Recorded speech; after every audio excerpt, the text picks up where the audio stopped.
hillim si godhani sukkaarri si kaa hillim jettee kan dhumma badda san qabatan san fuudhanii deeman ishee jedhe kan hirmartu wallaahi muluun akkasii bar namni kamuu wallaahi jaalatee kan dhummaan seen namoota waan san lafa kaasee beekame jaruma raggatuudha anjara raggata amma wallaahi be careful ijoollee ani isin bakka ganda isin hin buusu isin ijoollee intini kanneen amma kutaan isin hima na raggataa boru ganama gabbahaati nama dubbachuu sin beeku arrabsuu sin beeku yoo isin hin jedhu intini isinitti hin fakkaatin dubbachuu sin beeku waan beekuuf yaani dabarsee bira dabreera miimoorii san bakkaatu tuquun barbaaduuf malee digirii sartifikeetti itti qabna dhageessanii kanaafuu naman kakaasina dhimma keessan dhimma dhuunfaa face to face fatii raggatii barbaannan haa dharaa'u raggati fatii mini amata fatii raggatu barbaannan kottu fatii raggati fatiin harargee bakka hin bu'u arsii bakka hin bu'u dhageessanii baal dabbaal jaddal bak nara dabbal ये सही बोला जद्दल रगतु लोफे से आने से रगत आती ना रगत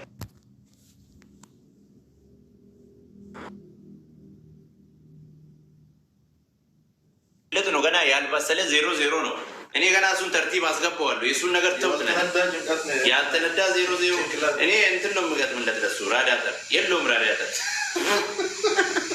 والله सर्टिफिकेट इतका वयो तरवाता यानी ओला बेगे थी मले nama guddi sana magudda ati baliyo ijoollee shaasheeti beeki achu duratti si calau si haa jedhu shaashamannee lilneenye duratti si calau barannee bira dabarree yagatar lijidha beeki sanirraa illee ilma baadiyaatillee ilma magaalaatillee iliksi oola assalaamu alaikum oola tokko bira dhadhattu qoy ati baliyo dhagaama sagalee kiyya baliyo mullee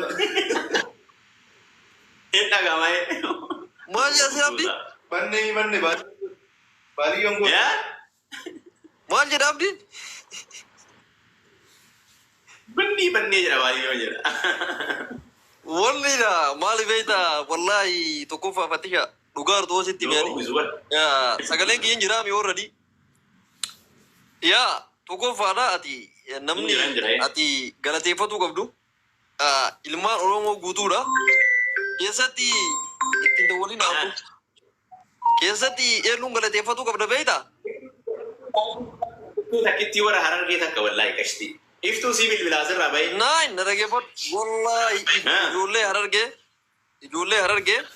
ijoollee harargee guutuun guututti galatoomaa jedhin maaliif beeyta namni takka nama achirra jiru saniin ala ijoolleen harargee takka sirra gabbaatee ka dubbattee hin jiru marti jaraa gastii deeman mara keessatti dhugaa kee dubbatan sii galee waqasama bile muluu dhalaa dhiiraa sigale dabbaan maal naan jedhe beektaa baaliyo baaliyo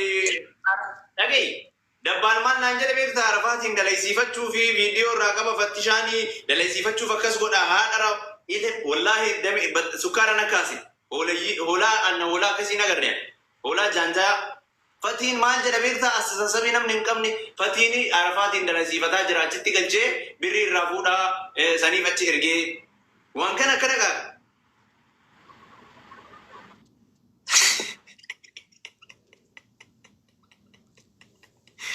Abon ni Turki kiyya na fakkaata.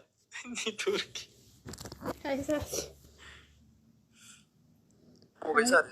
Hai jaddal fuggaraa yaalla maali beektaa namni nama tarabuu waan hai jaddal illa dhageeffadhu ookaan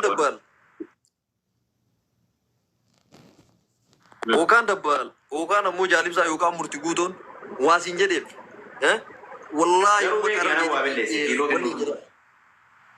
yaa kiiloon takka gadi hin buune wallahi fatishaa dhageeffadhu kiiloon takka gadi hin buune miidiyaa kana gubbatti liisimmi miidiyaa kana gubbatti ati laal ka duraanii jaalatamummaa guddaa argatte akka ummata biyya kanaatitti yookaan akka ilmaan oromootitti jaalatamaa guddaa taatee jirtaati. Maaliif arafaatiin achirraa fiddee waan san gootee fi erga gooteefillee waan isii san gabbaatee hin dubbanne hin callifte sadde jette sii galee dhiira jechuun dhiira akkanaati. Dubartiin takkatti nama 6,000 laal nama 6,000 ashkara karte galee argitee meechi keessa jettee Doktor Maariyaam sun takkatti maaliifi intala arsee waan taateef kootaa mucattii teessan kabajaadhaan fudhadhaa jechi isiin jette sun kabajaa isiin gooteef laali.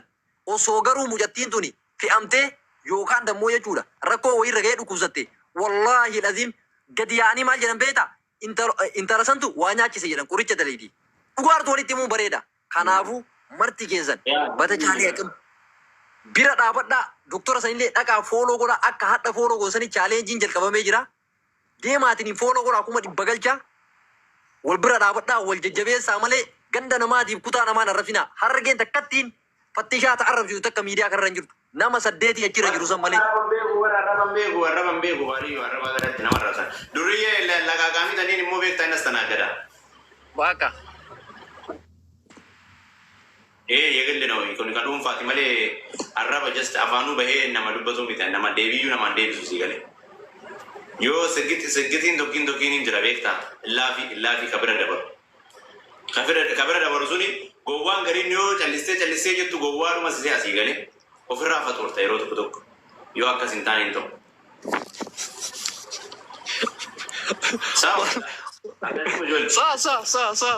Sa kalaamul haqiiq.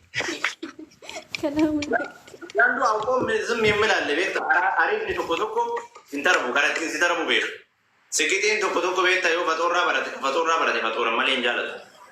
Yeroo tokko malee anamma sheemiidhaa Yuusafaana deebi'eetoo deebii waliin deebisu. Maal taate? Dubbataa salphisuun jalumaa callisuudhaa jedhani nama tokko kaafa ammastu ati bakka kennituuf beeka waa'ee isaa yoo haasofte waa'ee isaa naasoftu laashii jettee dhiista. Yoo bira dabare immoo faxoorta. Of course. Dhugaa keettatti ummatuma seeraan galateeffadhu. Yaa. Ummatuma kee kana seeraan galateeffadhu namni si jaalata. Wallahi jaalala ajaa'ibaa namarraa argattee jirta. Namni baay'een siif rifatee jira. Jechuun kabaja ummata keetii kanallee kabaja Oromoo guutuu si kabaje. Wallahi mataa irra si baate namni marti. Namni dhugaa ta'e ilaal osoo ati hin dubbatin gastii nama 3,000 4,000 jara ta'anii waan kee dubbatan si galee si amma gastii nama 1,000 takkaafuu irra dubbatu miti. Kanaafuu miidiyaan kun guutuu warra tiiktookii fayyadamu guutuu si jaalatee jira. Kabaja kana ho'ati ummata Harargee ka akkana si duuka godhatee mucattii tana bor karaa irra gattanii taa'aa jedhuun nama 4,000 5,000 keessa taa'ee feesbuuk irratti waan kee dubbatan. Kanaafuu kabaja ummata Harargeetiif wallahi kabaja godhi bakka jecha nama 5 nama 6 taate ila galatoomaa jedhin naa dubbachuu keessan dhugaa kiyyasan onnaa baasuu keessan. Ijoolleen teena nama narrabsina dhageeffadha kutaa namaa narrabsina ganda namaa narrabsina dhiirummaa fattishaa kana jechuudha takka gaariidhaan agarsiisa.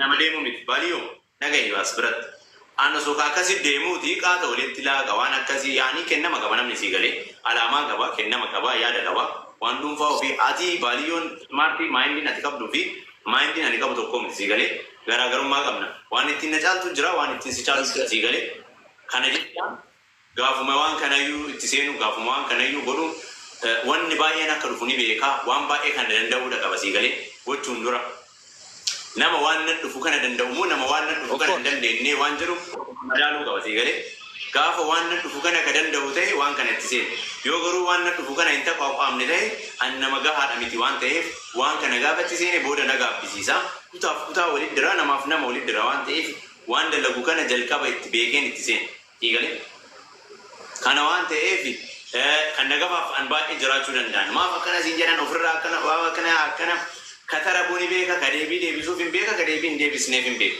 yeroo baay'een dubbadhu amma kaleettiin gaddarraa numa haasaan asirratti dalagaa xiyya dalagadhaan because faayidaan qabu hin beeka maaliif akka haasaanillee hin beeka bakka itti dubbachuu qabutti immoo hin dubbadha sii galee